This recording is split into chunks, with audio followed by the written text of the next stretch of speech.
Cari fratelli e sorelle, buongiorno, benvenuti. Riprendiamo oggi le catechesi sul tema del discernimento. Abbiamo visto come sia importante leggere ciò che si muove dentro di noi, per non prendere decisioni affrettate sull'onda dell'emozione del momento, salvo poi pentircene quando ormai è troppo tardi, se leggere cosa succede e per prendere le decisioni. In questo senso anche lo stato spirituale che chiamiamo desolazione, quando nel cuore è tutto buio, è triste, queste cose, questo stato della desolazione può essere occasione di crescita. Infatti, se non c'è un po' di insoddisfazione, un po' di tristezza salutare, una sana capacità di abitare nella solitudine e di stare con noi stessi senza fuggire, rischiamo di rimanere sempre alla superficie delle cose e non prendere mai contatto con il centro della nostra esistenza. La desolazione provoca uno scuotimento dell'anima. Quando uno è triste è come se l'anima si scuotesse, no?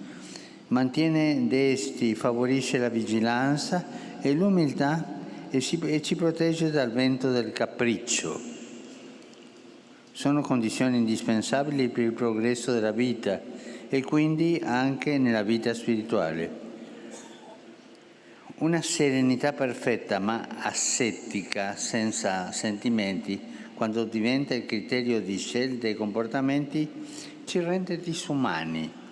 Noi non possiamo non fare caso ai sentimenti, siamo umani e il sentimento è una parte della nostra umanità e senza capire i sentimenti saremmo disumani, senza vivere i sentimenti anche saremmo indifferenti alla sofferenza delle altre e incapaci di accogliere la nostra, senza considerare che tale perfetta serenità non la si raggiunge per questa via dell'indifferenza, questa stessa distanza ascetica. Io non mi immischio nelle cose, io prendo le distanze. Questo non è vita, questo è come se noi vivessimo in un laboratorio chiusi per non avere dei microbi, delle malattie. Per molti santi e sante l'inquietudine è stata una spinta decisiva per dare una svolta alla propria vita. Questa serenità artificiale non va, si va la sana inquietudine, il cuore inquieto, il cuore che cerca di cercare strada. È il caso per esempio di Agostino, di Ippona, o di Edith Stein, o di Giuseppe Benedetto Cotolengo, o Charles de Foucault. Le scelte importanti hanno appreso che la vita presenta un prezzo che è alla portata di tutti.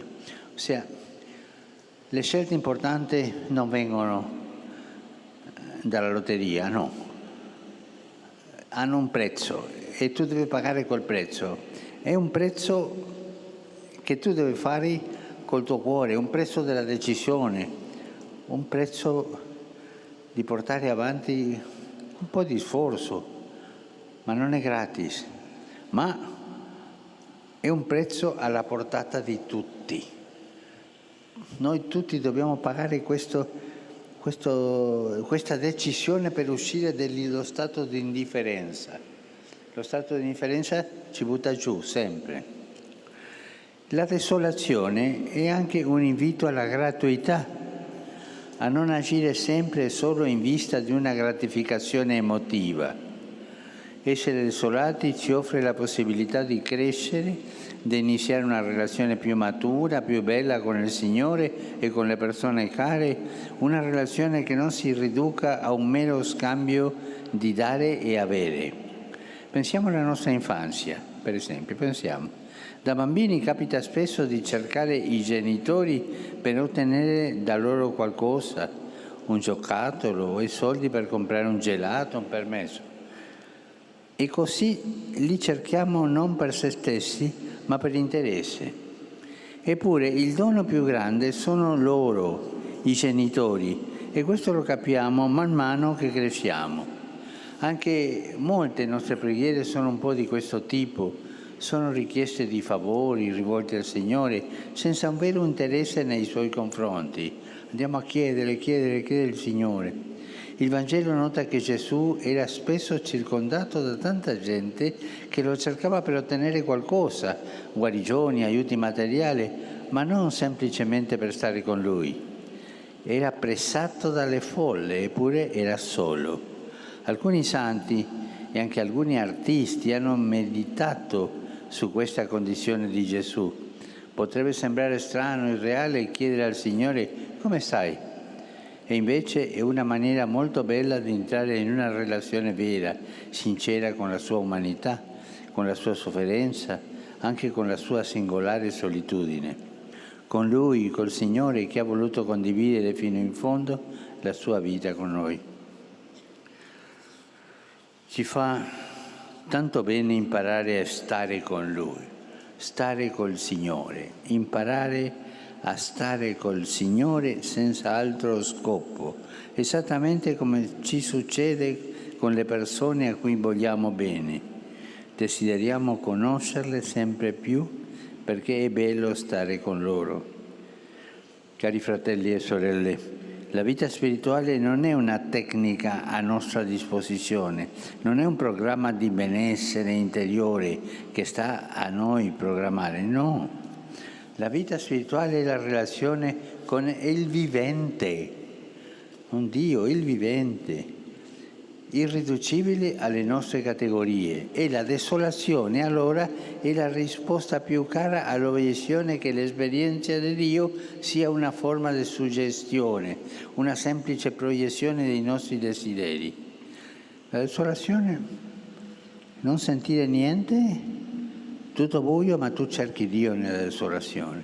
In tal caso, se pensiamo che è una proiezione dei nostri desideri, saremo sempre noi a programmarla, saremo sempre felici e contenti, come un disco che ripete la medesima musica. Invece, chi prega si rende conto che gli esiti sono imprevedibili. Esperienze e passi della Bibbia che ci hanno spesso entusiasmato, oggi stranamente non suscitano alcun trasporto e altrettanto inaspettatamente esperienze, incontri e letture a cui non si era mai fatto caso o che si preferirebbe evitare, come l'esperienza della croce, portano una pace immensa. Non avere paura alla desolazione, portarla avanti con perseveranza, non fuggire. E nella desolazione cercare di trovare il cuore di Cristo, trovare il Signore. E la risposta arriva sempre. Di fronte alle difficoltà, quindi, mai scoraggiarsi, per favore, ma affrontare la prova con decisione, con l'aiuto della grazia di Dio che non ci viene mai a mancare. E se sentiamo dentro di noi una voce insistente che vuole distoglierci dalla preghiera, impariamo a smascherarla, come la voce del tentatore, e non lasciamoci impressionare. Semplicemente facciamo proprio il contrario di quello che ci dice. Grazie.